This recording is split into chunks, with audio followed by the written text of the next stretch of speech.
আজকে সত্যের সন্ধানে পক্ষ থেকে উপস্থিত হয়েছি মিরাখা বিধানসভার অন্তর্গত বকজুর অঞ্চলে। মিরাখা বিধানসভায় প্রার্থী ঘোষণার পরে ঝিনকিয়া এবং রামনগর বুথে আইএসএফ নেতা কর্মীরা সকলে মিলে আজকে খাওয়ার ব্যবস্থা করেছে, সেটা নিয়েই আজকে এখানে এসেছি। আসুন।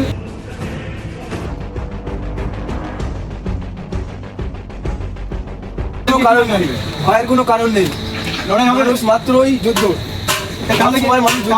সঙ্গে থাকতে হবে। তাহলে কি লড়াই হবে চোখে চোখ রেখে? নিশ্চয়ই চোখে চোখ রেখে লড়াই হবে। বক্তব্য এত এনার্জি আছে, বলছে চোখে চোখ লেগে লড়াই হবে এই বকজুর অঞ্চলে।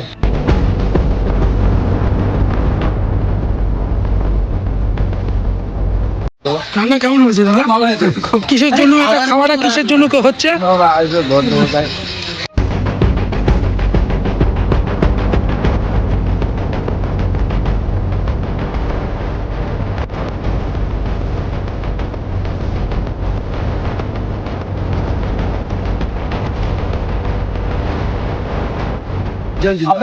আপনাদেরকে জানাতে চাই, এখানে প্রচুর মানুষকে আজকে খাওয়া দাওয়ার আয়োজন করা হয়েছে আইএসএফের পক্ষ থেকে।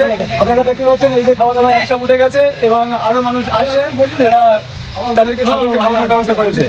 বকজুর অঞ্চলের অন্তর্গত রামনগর 19 নম্বর বুথের সভাপতিকে পেয়েছি। আপনারা এই যে খাওয়া দাওয়া দিচ্ছেন, এই খাওয়া দাওয়ার মাধ্যমে আপনারা সাধারণ মানুষের কতটা উৎসাহ পাচ্ছেন?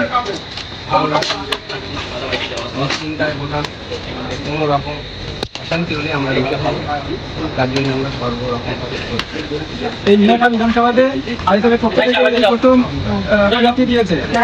আইএসএফের যে খাম চিহ্ন, সেটা মানুষকে কিভাবে বোঝাবেন এবং সেই অনেক সাধারণ মানুষ আছে, সেই সমস্ত সাধারণ মানুষরা বুথে এসে ভোট দিতে তারা ভয় পায়, তাদের ভয়কে কাটিয়ে বুথ পর্যন্ত এসে ভোটটা করিয়ে নিতে পারবেন আপনারা?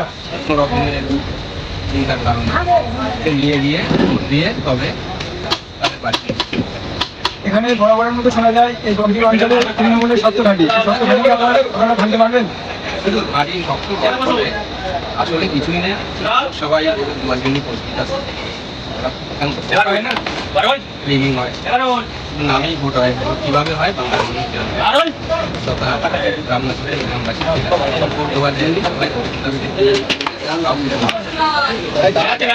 সেই রিভিউ ঠেকানোর জন্য আপনারা চোখে লড়াই করতে পারবেন? লড়াই তো করি বাড়ি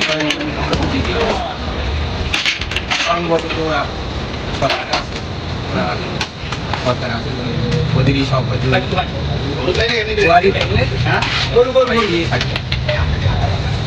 আপনারা দেখতে পাচ্ছিলেন এখন এই রামনগর বুথের বুথ সভাপতিকে, তো তিনি বলছিলেন চোখে চোখ লেগে লড়াই হবে।